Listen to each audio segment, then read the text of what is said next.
Hello everyone, welcome back to my channel. এরকম আছো সবাই? আশা করি সবাই খুব ভালো আছো। কালকে কমেন্টগুলো করলাম, খুবই ভালো লাগলো। আর আজকে অবশ্যই সবাই সাথে থাকো। একদম ঘটনার শেষে তোমাদের কমেন্টগুলো পুনরায় আবার পড়বো। তোমরা কমেন্ট করো, আমি পরে সবই পড়ি। যাই হোক, ঘটনায় ফেরা যাক। সবাইকে বলবো একটা করে লাইক করে দাও। যারা এখনো পর্যন্ত ভালোবেসে আমার চ্যানেলটাকে সাবস্ক্রাইব করোনি, করে নিও। তো চলো আজকে ঘটনায় ফিরি। আজকের ঘটনাটা হৈমন্তী আমাদের পাঠিয়েছে, হৈমন্তী দত্ত। হৈমন্তী জানায়, দিদি ভাই তুমি বিশ্বাস করবে না হয়তো বললে, আবারও আজকে তোমাদের সামনে যে ঘটনাটা হৈমন্তী নিয়ে এসছে, এই ঘটনাটা দীঘার একটি হোটেলের।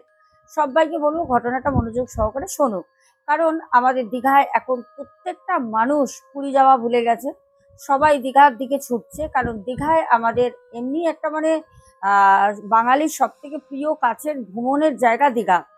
তারপরে সেখানে হয়ে গেছে এখন জগন্নাথ দেবের মন্দির। তারপরে আমাদের ঢেউসাগর, অ্যাকোরিয়াম, নানা রকমের জিনিস নিয়ে দীঘাটা এখন জমজমাট। তো দীঘায় সবাই আমরা ছুটছি। তো সেখানে গিয়ে হৈমন্তী বলে, দিদিভাই 18 তারিখে যেই দিনকে জগন্নাথ দেবের মন্দির ওপেনিং হলো, তার আগের দিনই আমাদের যাওয়ার কথা ছিল। আমার বাবার অফিসের কিছু কাজের কারণে আমাদের যাওয়াটা একটু পেছিয়ে যায়। তখন আমি খুব বাড়িতে রাগারাগি করি, কারণ একটা সময় বলে দেওয়ার পর যদি সেই সময়টাকে আবার আগিয়ে নিয়ে যাওয়া হয় তাহলে একটু রাগ তো হয়। আর হ্যাঁ, ঘোরার জিনিসটাই এরকম, জানো তো, ওই ঘুরবো বলে এই বেরোবো, ঘুরতে যাব, একটা মনের মধ্যে না কৌতূহল কাজ করে। হট করে যদি আবার জানতে পারি যে না রে হবে না, একটুখানি কাজের জন্য আটকে যাচ্ছে পরে বা কিছু, তখন খুব রাগ হয়, সেই রাগটা না ধরে রাখা যায় না। তো আমাদের হৈমন্তী বলে, দিদি ভাই আমার বাবা মাঝখান থেকে হঠাৎ বললো যে না এখন হবে না, আমরা 1 মাস পর যাব। বাবা এই মাসের ছুটিটা নিতে পারেননি, সেইটা আগামী মাসে নেবে। তো সেখানে সবারই খারাপ লাগে, একটা মানে রাগেরও ব্যাপার হয়ে যায়। কেন আমার প্রচন্ড খারাপ লাগে, যাবো বলে আমি কলেজের বন্ধুদের সব বলি, দেন সবাইকে সবাইকে বলে বেড়াই যে আমরা দীঘা যাচ্ছি, দীঘা যাচ্ছি। হ্যাঁ, মন্দিরে একটা আলাদা রকম গিয়ে একটু রিলস করব, ওখানে গিয়ে কটা ফটো তুলবো, একটা একটা কৌতূহল, কোথাও এক্সাইটমেন্ট কাজ করছিল, কিন্তু সবই বালি চাপা পড়ে গেল, যেতে পারলাম না। তারপর আমার বাবা বললেন, দেখ এখন যাবি, এখন শোনা যাচ্ছে হোটেল টোটেল সেরকম পাওয়া যাচ্ছে না, সব অলরেডি বুকিং করা। আমরা অনেক চেষ্টাও করেছিলাম, ওই সময় আমরা পাইনি, অনেক হোটেল বুকিং হয়ে গেছে। তো আমরা 1 মাস পর যাই, তখন অনেকটা অনেকটা ইজি হয়ে যাবে, আমরা হোটেল রুমও পেয়ে যাব, অনেকটা ফাঁকা হবে, ওই সময়টাই যাব। তো সেখানে গিয়ে একটা জিনিস চিন্তা করলাম যে সত্যি তো তাই, এখন তো ওখানে রুম টুম পাওয়া যাচ্ছে না। আমরা তো নিউজে, ফোনে সব সময় আপডেট পাচ্ছি। তো সেখানে গিয়ে বললাম ঠিক আছে, বাবার কথাই ঠিক আছে, চলো বাবা যা বলছে তাই হবে। আমাদের বোন হৈমন্তী বলছে, দিদি ভাই পরের মাসে যখন গেলাম সেম সিচুয়েশন, গিয়ে দেখলাম হোটেল আছে, বাট ওরা বলছে হোটেল বুকিং। তারপর তুমি যখন বেরিয়ে চলে যাবে, ভিতর থেকে ওরাই আবার এসে ডেকে বলছে যে একটা রুম হয়ে যাবে, কিন্তু এত টাকা ভাড়া লাগবে। আর এইটা শুধু একটা হোটেলের না, এইটা দীঘাতে প্রত্যেকটা হোটেলের নতুন নতুন নিয়ম, প্রত্যেকটা হোটেলের। যদিও এই কারণে এখন সরকার থেকে করে দিয়েছে যে হোটেলের বাইরে কিন্তু রেট চার্ট রাখতে হবে, ভাড়া, একদিনের ভাড়া তো, দুদিনের ভাড়া তো, এই সব কিছু এখন হোটেলের বাইরে এটা রাখতেই হবে। কারণ মানুষ যেরকম পাচ্ছে সেরকম ভাড়া নিচ্ছে। ভাই 800 টাকার ভাড়া 2200 টাকা, আমরা গেছি, আমরা জানি। তো যাই হোক, আমার বাবার এক কলিগও গেছিলেন, ওনার ফ্যামিলি আর আমরা, ওনারা 3 জন, আমরা 3 জন, 6 জন। তো আমাদের 2টো রুম লাগতো। তো আমরা থাকবো, আমরা একদম ওল্ড দীঘা থেকে শুরু করি, একটা লম্বা একটা লং, মানে কি বলবো, সার্চ করেই যাচ্ছি করেই যাচ্ছি করেই যাচ্ছি। বাট এই হোটেল নেই, ওই হোটেল নেই, ওই হোটেলে একটা রুম আছে, ওই হোটেলে দেওয়া যাবে না, ওই হোটেল বুকিং আছে, এখানে গেলে এত ভাড়া, একদিনের হবে না, দুদিনের নিতে হবে, দুদিনের ভাড়ার মধ্যে তার মধ্যে আবার টাকা অ্যাড করে দিচ্ছে, নানা রকম সমস্যা, নানা রকম সমস্যা। যা হোক করতে করতে করতে করতে লাস্টে আমার বাবা বললেন যে চলো নিউ দীঘায় অনেক হোটেল, ওল্ড দীঘার থেকে নিউ দীঘায় হোটেলের সংখ্যাটা অনেক বেশি, আমরা নিউ দীঘায় চলো। অম্বাবতী যেখানে পার্ক আছে, সরি অমরাবতী, অমরাবতী পার্ক ওই দিকটা ভিতর দিকে একদম গেলে পারে ওখানে অনেক নতুন নতুন হোটেল হয়েছে, পুরনো নতুন মিলিয়ে অনেক হোটেল আছে। তো আমার বাবা বললো যদি ওইদিকে যাই তাহলে পরে মোটামুটি রুম তো পেয়েই যাব। তো আমরা বললাম যে চলো, মানে দীঘায় গিয়েও সেই সমস্যা, রুম পাচ্ছি না। আমরা মোটামুটি 11টা সাড়ে 11টায় মানে দিনের বেলা 11টা সাড়ে 11টায় আমরা ইন করি দীঘাতে। ঘর খুঁজতে খুঁজতে খুঁজতে খুঁজতে খুঁজতে খুঁজতে লেগে গেল 1:30, 1:30 বেজে গেল। তারপর গিয়ে একটা নিউ দীঘাতে আমরা একটা হোটেল পেলাম। সব থেকে বড় কথা, মানে একটা হোটেল পাওয়া মানে ওই সিচুয়েশনে ওই প্রেজেন্ট ডে মানে ভগবান দেখছি, মনে হচ্ছে আমরা স্বর্গের ভগবান দেখছি, এমন আমাদের পরিস্থিতি। নালে আমাদের বেজায় আবার রিটার্ন আসতে হবে, আমাদের কাছে কিছু করার নেই, তো কি করব। যাই হোক, তো আমাদের একটা খটকা লাগলো প্রথমেই, সেটা হচ্ছে আমার মা আমাকে বলল যে হৈমন্তী, দীঘাতে যেখানে মানে হোটেল নেই সেখানে এই হোটেলে লোকই নেই। তো আমার বাবা বললো দেখো অনেকেই তো ভেতর দিকে থাকতে চায় না, টাকা দিয়ে সব রোডের উপর থাকবে, সমুদ্র ধারে ধারে থাকবে, মন্দির হয়েছে আশেপাশে থাকবে, মন্দিরের ঘন্টা বাজবে, শঙ্খ বাজবে, শুনবে, লোকে দেখো ঘুরতে আসে, এরকমই তো থাকে। আর সত্যি কথা বলতে আমরাও নিতে পারতাম, আমরা তো রুমই পাচ্ছিলাম না, ভিতর দিকে এসেছি, সবাই তো আর ভিতর দিকে থাকে না, ওই জন্য হয়তো ফাঁকা। আমার মা কিন্তু কটাটা কাটে, যাই হোক সেটা কোনো বড় ম্যাটার না। আমাদের একজনকে একতলায় দিল, একজনকে দোতলায় আমাদের দিল। তো আমার বাবা বললো আমরা নিচেটা থাকি, আর বাবার যে কলিগ ছিল তার ফ্যামিলি 3জন বললো ওরা ওপরে থাক। ওরা চলে গেল দোতলায়, আমরা নিচে আছি গ্রাউন্ড ফ্লোরে। এইবার সব থেকে বড় কথা হচ্ছে খাওয়া দাওয়ার। ঢুকে তো গেছি, এবার তারা বলছে যে না আমাদের এখানে কোনো খাবারের আগে থেকে বলা না থাকলে আমরা খাবার প্রোভাইড করতে পারি না, এরকম কিছু আমাদের এখন নেই। যেহেতু হোটেলে হোটেলে তো লোকই নেই, হোটেলে লোক থাকলে না ওরা ম্যানেজ করে দিত। এবার আরেক সমস্যায় পড়লাম। তখন আমার বাবা ওদেরকে বললো যে প্রায় তো 2টো বেজেই গেছে, এবার 1:30টার সময় ঢুকি, এদিক ওদিক করতে করতে আরো আধ ঘন্টা চলে যায়। বাবা বললো যে তাহলে একটা কাজ করেন, আমাদের কমসে কম কিছু তো একটু জোগাড় করে দেন আপনারা, চট জলদি যেরকম ম্যাগি, কোনো নুডলস টাইপের কিছু বা স্যান্ডউইচ এরকম কিছু আমাদের এখন দেন। আসলে আমরা তো অনেকক্ষণ ধরে দীঘা থেকে ঘুরছি, ওল্ড দীঘা থেকে নিউ দীঘা, আমাদের সবারই মোটামুটি খিদে পেয়েছে, শরীর অসুস্থ লাগছে। তো ওখানে একজন মহিলা দাঁড়িয়েছিলেন কোমরে হাত দিয়ে রিসেপশনে, যেখানে বাবা বলছিলেন, আমিও বাবার সাথে ছিলাম, মা রুমে ছিলেন।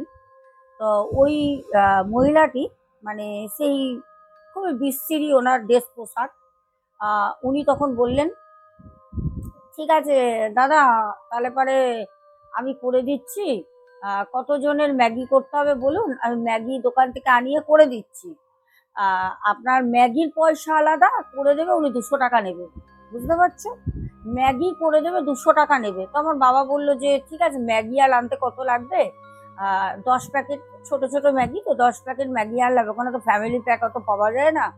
বললো 10টা ম্যাগি আর নিয়ে আসো, আমরা মোটামুটি 6জন খেয়ে নেবো কম বেশি করে, আর ঠিক আছে 200 টাকা দেবো, তুমি রান্নাটা করে নিয়ে আসো, দিচ্ছি। তা আমরা রুমে গেছি, মা তো বলছে আমার ওষুধ খেতে হবে, আমার ওষুধ খেতে হবে, খাবার নেই, আমার মাথা ঘোরাচ্ছে, আমার শরীর খারাপ লাগছে। বাবা বললো দাঁড়াও, ও নিচে একটা বউ ছিল, ওনাকে রান্না করার জন্য বলেছি, ম্যাগি ছাড়া এখন কিছু জুটবে না, এই খাও, এছাড়া উপায় নেই, এরকম করে আসলে এরকমই হয়। হ্যাঁ, আর রাতের বেলা যা হোক ভালো কিছু খাওয়াবো, ভালো কথা। ম্যাগি খাওয়া হলো, ম্যাগি খেয়ে পেটটা কারোরই ভরেনি, 6জন মানুষের ওই ম্যাগিতে হয়নি, জানি না 10টা ম্যাগি আমাদের দিয়েছিল কিনা, সামান্য একটা বাটির মধ্যে ম্যাগি দিয়েছে, সামান্য বাটিটা এরকম ছিল, ওর মধ্যে আমরা বাড়িতেও করে খাই, 10টা হবে না, তবুও ঠিক আছে চলো রান্না করার সময় তো দেখিনি, বিশ্বাস তো করতেই হবে। আমরা সবাই মনস্থির করলাম যে আমরা সমুদ্র ধারে যাব, মন্দিরে যাব, বিকেল বেলাতেই যাব। সকালবেলা নাকি খুব ভিড় হচ্ছে, ওখানের স্থানীয়দের কাছ দিয়ে জানতে পারলাম। তা আমরা তখনই বেরোবো। সবাই রেস্ট টেস্ট করলাম, প্রায় 5:30টার দিকে আমরা সব বেরিয়ে গেলাম। ওখান থেকে আমরা মোটামুটি গাড়ি ওখান থেকে করি টোটো, হোটেলের লোকরাই টোটো ডেকে দিল, এইটুকুনি ওরা সাহায্য করেছে। প্রথমে থাকতে থাকতে একটা তো মানে আলাপ মতো হয়ে যায়। গিয়ে আমরা গেলাম, টোটো আমাদের ডেকে দিল, টোটো করে গেলাম। টোটো করে যেতে হঠাৎ আমরা সমুদ্র ধারে গেলাম, নিউ দীঘা যে সি বিচটা সেখানে যাই। যাওয়ার পর দেখলাম প্রচুর লোক, লোকাকাণ্ড। মানে সত্যি কথা বলতে এখন দীঘায় গিয়েও কোনো লাভ নেই। নিজের মনের যে একটা ফিলিংস, একটা তুমি রিল্যাক্সের জন্য যাচ্ছ, আমার মনে হয় ওখানে গিয়ে না আরো ডিপ্রেশনে মানুষ চলে যাবে। এই সময় এত ভিড়, এত ভিড়, না বসার জায়গা, না দাঁড়ানোর জায়গা, না তুমি একটা দোকানে গিয়ে সুস্থভাবে কিছু খেতে পারবে, না কোনো জিনিসের একটা দাম করে তুমি জিনিস কিনতে পারবে, এত ভিড়। যাই হোক, তো কিছু তো বলা যাবে না, বাবাকে বলতে গেলে বাবা বকা দেবে, এসছিস কেন, না করেছিলাম বা কিছু। তো যাই হোক, আমি চুপচাপ, ওই সময় কিছু বলার নেই, যেরকম হোক ঘুরলাম। আমরা 6 জনে ঘুরে আমরা রুমে আসলাম 8টা বাজে, খুব তাড়াতাড়ি চলে এসেছি। বসার জায়গা থাকলে একটুখানি সময় হয়তো বেশি লাগতো, বসার জায়গা টাকা পাইনি। আর ওই জগন্নাথ দেবের যে মানে মন্দির করেছে সেটা বাইরে দিয়ে দর্শন করেছি। বাবা বললো কালকে ভোরবেলা উঠবি, রাত 3টের সময়, রাত 3টের সময় উঠবি, তাহলে লাইন দিয়ে দেখতে পারবি, এছাড়া দেখার কোনো চান্স নেই।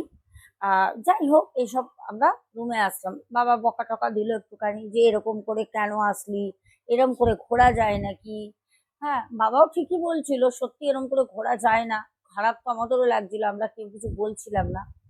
রুমে আসলাম যখন, প্রথম কথা হচ্ছে রুমের দরজাটা খুলতেই ভিতর থেকে একটা থাপ করে গরম একটা হাওয়া, গরম হাওয়া বেরোলো।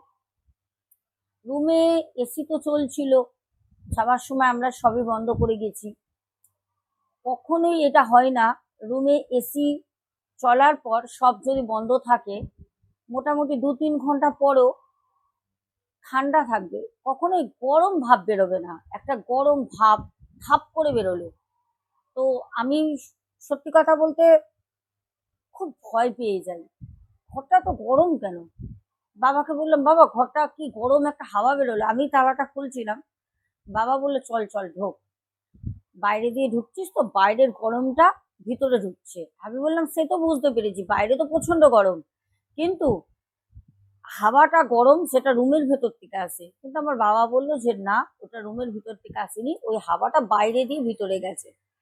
চলো, চলো ভালো কথা। ঢুকলাম, দিয়ে আমি হাত পা ধুয়ে ফ্রেশ হয়ে শুয়ে পড়েছি। আর ভালো লাগছে না, অনেক হেঁটেছি, সমুদ্র ধারে গিয়ে অনেক হেঁটেছি, অনেক, আর ভালো লাগছে না, গিয়ে শুয়ে আছি। হঠাৎ একটা এরকম ছুমছুম ছুমছুম ছুমছুম করে একটা শব্দ হলো। এইবার শুরু হলো আসল ঘটনা এখান থেকে। তো শব্দটা মনে হলো ঠিক যেন আমাদের কানের সামনে দিয়ে কেউ একটা কিছু আওয়াজ করতে করতে গেল। ঠিক আমরা বেটের মধ্যে শুয়ে আছি, ঠিক বেটের মধ্যে আওয়াজটা হলো, মানে মনে হলো আমাদের সামনে দিয়ে কেউ কিছু টিং টিং টিং টিং করে নাড়াতে নাড়াতে গেল। হঠাৎ ওই সময় আমি আমার বাবার দিকে তাকালাম, বাবা আমাকে বললো, আমি বাবার ওই মানে মুভমেন্টটা দেখে না জাস্ট আমি শক হয়ে গেলাম। বাবা আমাকে চুপ করতে কেন বলছে, আমি তো বাবাকে কোনো কথা বলিনি। বাবা আমার পাশে এসে বসে আমাকে বাবা বলল, হৈমন্তী একটা শব্দ শুনতে পারলি এক্ষুনি? আমি বললাম হ্যাঁ বাবা, আমি তো তোমাকে সেটাই বলবো। বাবা বলছে চুপ করে থাক, একদম চুপ করে থাক, যেই শব্দটা তুমি শুনেছিস সেই শব্দটা আমিও শুনেছি, ঠিক আছে, চুপ করে থাক। এখন একে একে দুই সেটা করতে পারছি। এই হোটেলে আদার্স কেউ নেই কেন? নিশ্চয়ই এই হোটেলে কোনো গন্ডগোল আছে। ঠিক জাস্ট ওই সময় আমার মা ওয়াশরুমের দরজাটা খোলে। বাবা উঠে বললো, জামা কাপড়গুলো ছিটিয়ে ফিটিয়ে রেখে দিয়েছিস কেন, গুছিয়ে নে, গোছা। হ্যাঁ, মাকে দিয়ে কত খাটাবি, মায়ের জানিস না শরীরটা ভালো না, গোছা। মা মুখের দিকে তাকালো, দুজনের দিকে তাকিয়ে মা আমাকে হাত করে বলল, আচ্ছা কিরে হৈমন্তী, আমি ছিলাম না, তোদের কি কোনো কিছু আলোচনা হচ্ছিল বাপ আর মেয়ে? আমি বললাম, না না, দুজনের মনের মধ্যেই একটা ভয় কাজ করছে। বাবা আমাকে ইশারা করে বলল, চল। আমাকে হট করে তারপরে বলল, আচ্ছা শোনো হৈমন্তীর মা, তুমি একটু টিভি দেখো শুয়ে, বুঝেছো? আর সাউন্ডটা একটুখানি আস্তে রেখো। আমি আর হৈমন্তী নিচে খাবারের ওইদিকে যাই। ওদের তো বলে গেছিলাম মানে চিকেন কষা করতে আর হাতে সেঁকা রুটি, দেখি কত দূর কি হয়েছে। তখন আমার মা বলল, কেন? আসার সময় তো বউটা রান্না করছিল, ওই বৌদি বলল যে রুটি করলে হয়ে যাবে, মাংস তো হয়ে গেছে, আবার যাওয়ার কি আছে। বাবা বলল, দৌড়, 10টা ম্যাগি দিয়ে দেখলে না? কটা ম্যাগি দিয়েছিল ওখানে? 10টা ম্যাগি ছিল, 6 জনের পেটের এক কোনাও যায়নি। তো ওরা ওরকম বলে। হৈমন্তী চল। অ্যাকচুয়ালিও আমার বাবা কিছু বলবে বলে আমাকে বের করে ওখান থেকে ওই বলে বাবা নিচে নিয়ে যাচ্ছে। মানে নিচে বলতে অ্যাকচুয়ালি বাবা রান্নার ওখানে নিয়ে যাচ্ছে, একটা সাইডে, বাইরে, রুমের বাইরে, কারণ মায়ের সামনে সব বলা যাবে না। আর মা হচ্ছে প্রচন্ড ভীতু। প্রথমেই মা এই কথা বলেছিল, এখন যদি মা জানতে পারে যে এই হোটেলে কোনো রকম কিছু আছে, তাহলে চিৎকার চেঁচামেচি করে মানে হোটেল মাথায় তুলে দেবে। রাতারাতি ঘর ছেড়ে কোথাও যাওয়াও যাবে না। নেই ভাই, হোটেল নেই, রুম নেই দীঘাতে। তো ভূত আছে, প্রেত আছে, ডাইনি আছে, চুড়েল আছে, যা আছে ওদের সাথেই আমাদের থাকতে হবে। তো আমি বাবার সাথে সুর করে বেরিয়ে গেলাম। বাবা দরজাটা বাইরে দিয়ে বন্ধ করে আমাকে বলল, দরজার বাইরেই দাঁড়িয়ে বাবা আমি, মা তো টিভি দেখছে।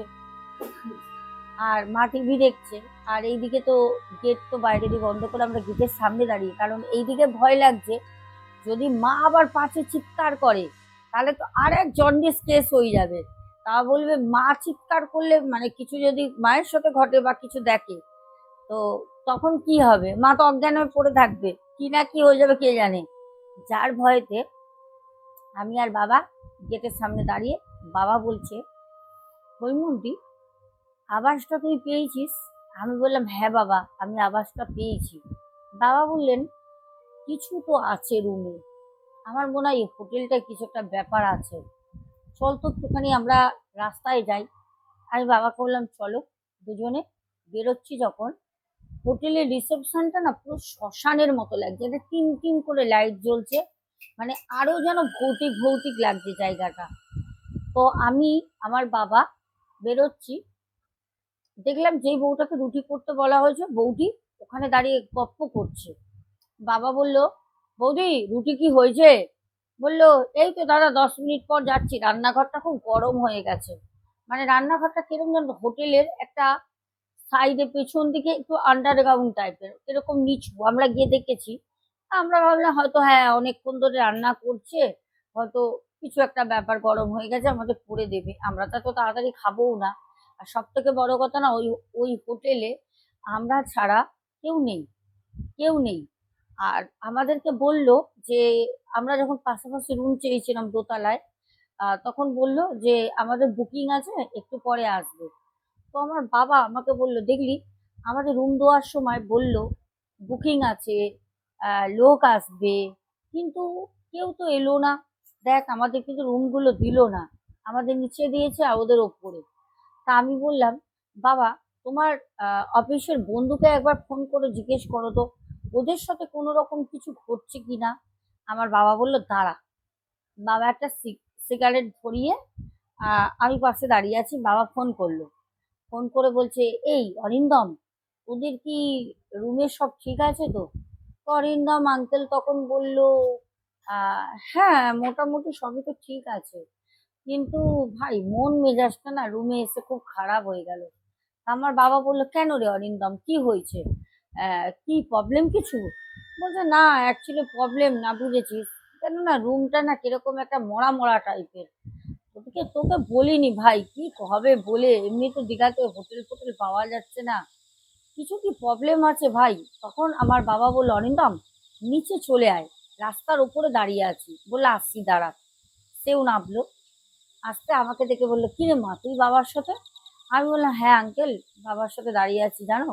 তখন আমি রুমের ওই আওয়াজটার কথা বললাম, কানের কাছে, পুরো কানের কাছে মনে হলো কেউ যেন ঘন্টা বাজালো। এত ভুল তো আমার বাবার হবে না, মা তো ছিল ওয়াশরুমে। যাই হোক, তো এই কথা বলতে তখন আমাকে বাবা বললো মাকে একটা কল করতো, মা দেখ তো ঠিক আছে কিনা। মাকে ফোন করতো, মা ফোন ধরে, মা বললো হ্যাঁ বল, কি করছিস, খাবার নিয়ে আসছিস? আমি বললাম না না, আমরা বাইরে হাঁটছি। মা বললো তাড়াতাড়ি চলে, হাঁটাহাঁটি করতে হবে না, বাইরেটাও বেশ অন্ধকার রাস্তাটা, মানে আলো আছে দূরে কিন্তু নির্জন ফাঁকা, ওই দিকটা না লোকজন অত নেই।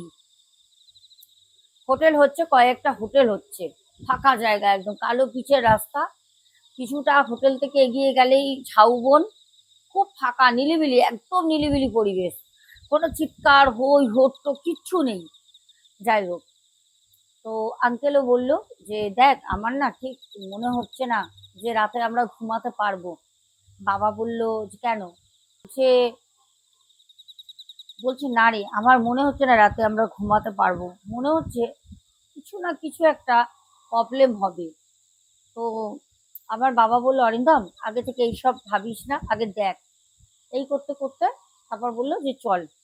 অরিন্দম কাকু চলে গেল ওপরে সিঁড়ি দিয়ে, আমি আর বাবা রুমে গেলাম। রুমে যেতে মা আমাদের দিকে তাকিয়ে রয়েছে হাঁ করে। মা বলছে কোথায় গেছিলে, তোমরা কি করছিলে, রাস্তায় ঘুরছিলে কেন মেয়েটাকে নিয়ে? হ্যাঁ, মেয়েটাকে নিয়ে এই জঙ্গলের মধ্যে, রাস্তা ফাঁকা নিলিবিলি শ্মশানের মতো এখানে ঘুরছো?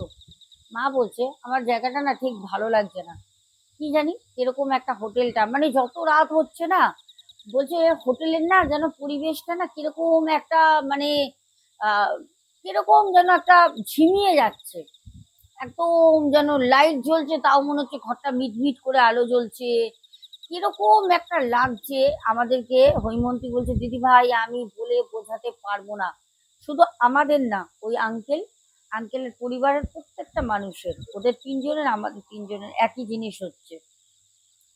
10:30টার সময় রুটি আর মাংস দিয়ে গেল, আর ওই আঙ্কেল আন্টি আর ওনার যে মেয়ে ছিল ওনারা আমাদের রুমে আসলো, খাওয়া দাওয়া হলো। আমাদের রুমটা নিচে বড়, ওদেরটা ছোট ছিল।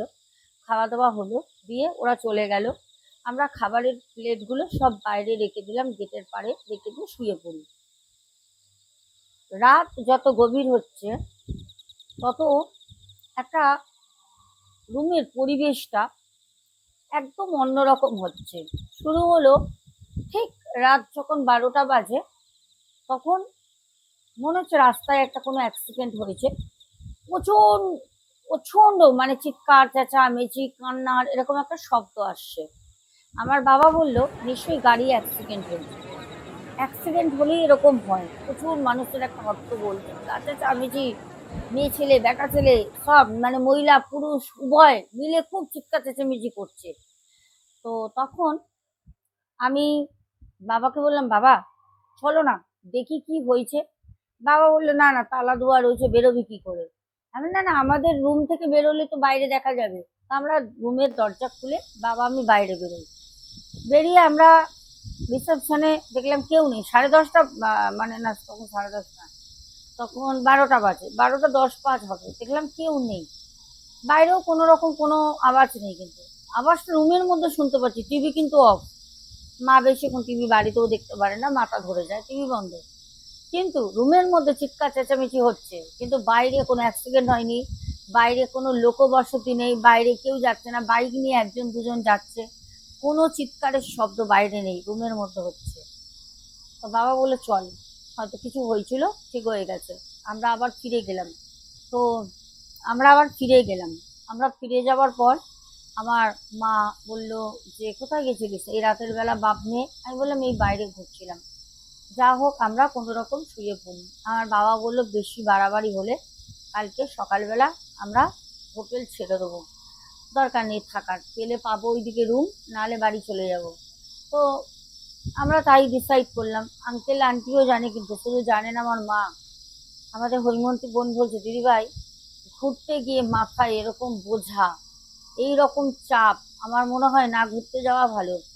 আমার মনে হয় না এখন দীঘাতে যাওয়াটা একদমই উচিত।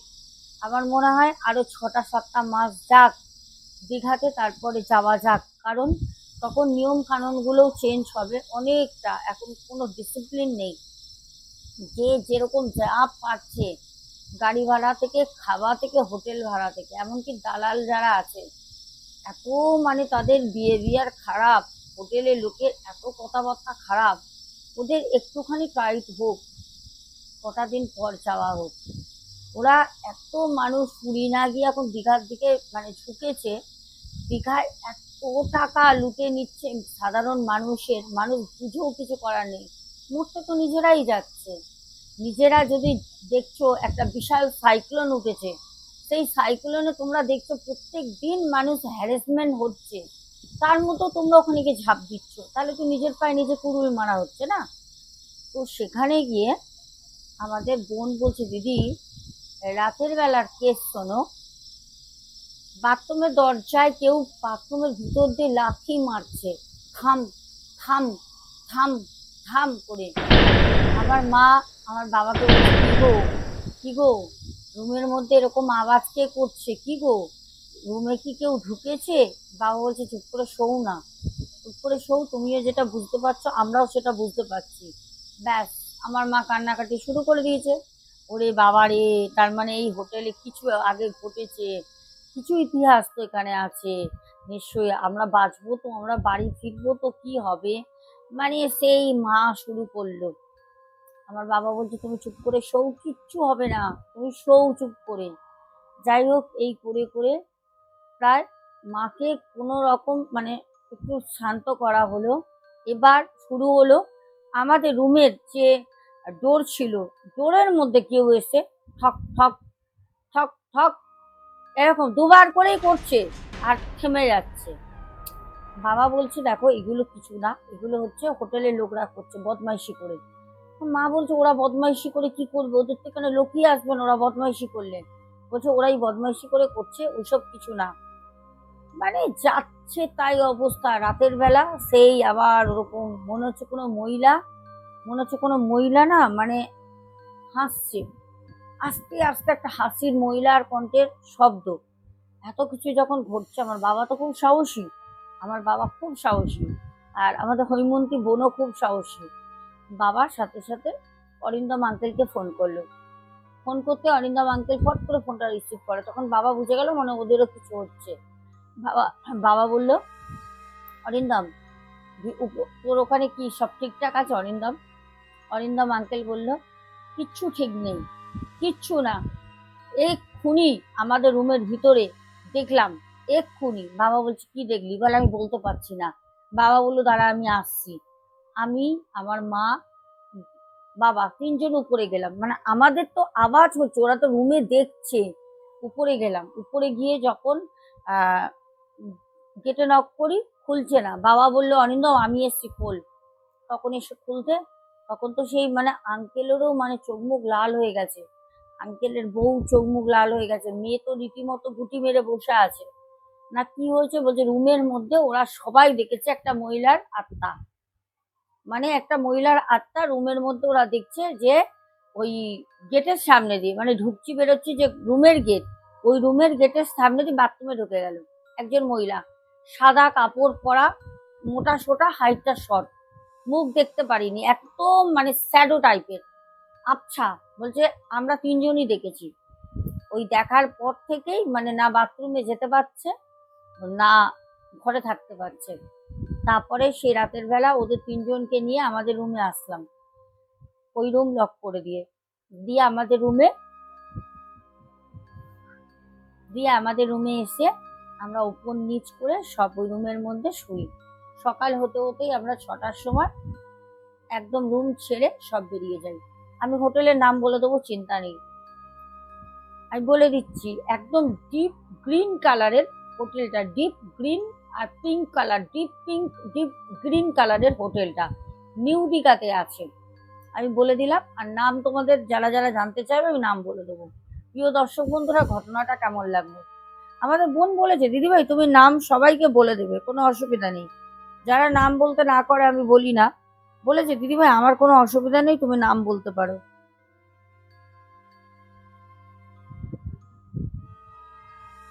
কারণ দেখুন, আমার মনে হয় নাম বলাটা ভালো। কারণ কি জানো, আমরা প্রত্যেককেই দেখো আনন্দ করতে যাই ভাই, ঘুরবো, আনন্দ করব, মজা করতে যাই। ওখানে গিয়ে যদি আমরা মজা করতে গিয়ে যদি সাজা হয়ে যায়, তাহলে পরে দেখো আমরা ছোট ছোট বাচ্চাও নিয়ে যাই, অনেক পরিবারে ছোট ছোট বাচ্চা আছে, সবাই যারা আনন্দ করতে যেতে চায়, ওখানে গিয়ে যদি এরকম একটা খারাপ মানে অভিজ্ঞতা হয়ে যায়, তাহলে তো জীবনের মতো না একটা ভয় মনে ঢুকে যায়, আর মনে হবে না নেক্সট টাইম আমরা যাই। তো চলো, প্রথম আমাদের রহিম এসকে ভাই কমেন্ট করেছো, তারপর পার্থ দাস বং হিন্দু হেসেল, তারপর কমেন্ট করেছো অ্যাঞ্জেলিনা সোরেন, রত্না দাস, চন্দনা গোপে দিদি ভাই, Barsha Sarkar, Rishita Malakar, Shampa mini kitchen blog থেকে, সন্ধিয়া মণ্ডল দিদি ভাই, পাপ্পু দে ভাই, তারপর জবা দেবী, তারপরে সন্তুর দুনিয়া, তারপর আপনজন কমেন্ট করেছো, তারপর শামিমা সামরোস, তারপর কমেন্ট করেছো রীতা ঘোষ, তারপরে কমেন্ট করেছো রমা কর্মকার দিদি ভাই, আর তারপর প্যান্থার গেমিং বয়টি, তারপর কমেন্ট করেছো আমাদের মৌসুমী অধিকারী দিদি ভাই, রূপা দে, তারপর কিউট দিশা ব্লগস, শুভঙ্কর ঘোড়ই, তারপরে সুদীপ্ত ব্যানার্জি, তারপর কমেন্ট করেছো কেকা চক্রবর্তী, সুপর্ণা দি, তারপর কমেন্ট করেছো পূজা দাস, তারপরে রীতা ঘোষ, তারপর কমেন্ট করেছো ভাস্কর অধিকারী ভাই, তারপর কমেন্ট করেছো স্বপ্না বাজাল দিদি ভাই, গৌরী কর, তারপর কমেন্ট করেছো শ্রাবণী শ্রাব শ্রাবণী শ্রাবণী হাজরা, হ্যাঁ শ্রাবণী হাজরা, তারপরে সোমা কুণ্ডু, টিনা ঘোষ, তারপরে ভারতী দত্ত, তারপরে জলি হাজরা, তারপর কমেন্ট করেছো পার্থ রয়, তারপরে পার্থ দাস, তারপরে কমেন্ট করেছো দেবশ্রী মুখার্জি, বলেছো দিদি তোমাকে কালকে ব্যারাকপুরে দেখলাম, একটু তাড়াহুড়ো ছিলাম, না হলে কথা বলার খুব ইচ্ছে ছিল, খুব মিষ্টি লাগছিল। আচ্ছা বোন, অবশ্যই নেক্সট টাইম দেখা হলে অবশ্যই কথা বলো, যদি তাড়াহুড়ো না থাকে। তারপরে নীলিমা সিংহ করেছে, তারপর স্বর্ণালী, তারপর সন্তুর দুনিয়া, তারপরে কমেন্ট করেছো সর্বশ্রী সিল, আচ্ছা, তারপরে ভাস্কর অধিকারী, তারপরে সোমাকুণ্ডু আবারও কমেন্ট করেছো, ফুলেশ্বরী চক্রবর্তী দিদিভাই কমেন্ট করেছো, তারপরে পাখি দাস প্রথম কমেন্ট আমাদের করেছে, পাখি দাসের কমেন্ট আমি পড়বো। পাখি বলেছে আমি রোজ তোমার গল্প শুনেই থাকি, সাথে আমার মাও শোনেন। নমস্কার আন্টি, ভালো থাকবেন সবসময়, কেমন আছেন জানাবেন। এত সুন্দর আজকের গল্প লাগলো, কমেন্ট না করে থেকে পারলাম না। আমার মা তোমার গল্প এত পছন্দ করে না, শুনলে থাকতেই পারে না। ও মাই গড, আচ্ছা আন্টি, তুমি আমাকে তার মানে খুব পছন্দ করো। আচ্ছা, আর এরকমই ভালোবাসা দেবে সব সময়, আর আশীর্বাদ করবে। অসাধারণ ভয়ের গল্প ছিল আজকের ঘটনাটা, এমন ভাবেই আমাদের গল্প উপহার দেবার জন্য ধন্যবাদ, সব সময় পাশে আছি তোমার। আচ্ছা, ভালোবাসা নিও, সাথে অনেকগুলো রেড হার্ট পাঠিয়েছে বোন, আর অবশ্যই সবসময় পাশে থেকো। তারপর টুকু সাবারভাল কমেন্ট করেছো, তারপরে রূপ রূপসা, বাহ, রূপসা দেবনাথ, রূপসা খুব সুন্দর নামটা, উমা ঘোষ, অভিজিৎ দোলই, প্রদীপ দাস, কিষাণু মান্না, স্বর্ণালী, টিনা আচারিয়া, পার্থ দাস, তারপরে শ্রাবণী হাজরা আবারও কমেন্ট করেছো, রত্না দাস, তারপর প্রশান্ত পরামানিক, তারপর কমেন্ট করেছো সুজাতা দাস, গঙ্গা বৈরাগী, রিঙ্কু নিয়োগী, তারপরে কৌশিকী ঘোষ, তারপর কমেন্ট করেছো সারদা সাউ। আচ্ছা, চলো সবার নাম বলে দিলাম, এখনের মতো আসবো, সবাই খুব ভালো থেকো। আর এই কমেন্ট কিন্তু আমি একবার করেই নামগুলো বলেছি, কিন্তু অনেকেই বহুবার করে কমেন্ট করেছো, তোমাদের সবাইকে অসংখ্য অসংখ্য ভালোবাসা। সবাই সাথে থেকো, এখন আসছি, লাভ ইউ টু। আর অবশ্যই কালকেও ঘটনা আসবে, দেখি কতদিন আমি ঘটনা দিতে পারি, হয়তো মাঝে 1-2 দিন মিস হয়ে যাবে, বুঝতেই পারছো পুজো একদম সামনে চলে আসলো, এখনো পর্যন্ত অর্ধেক অর্ধেক জায়গায় রং চেঞ্জ হচ্ছে, রং করা হচ্ছে।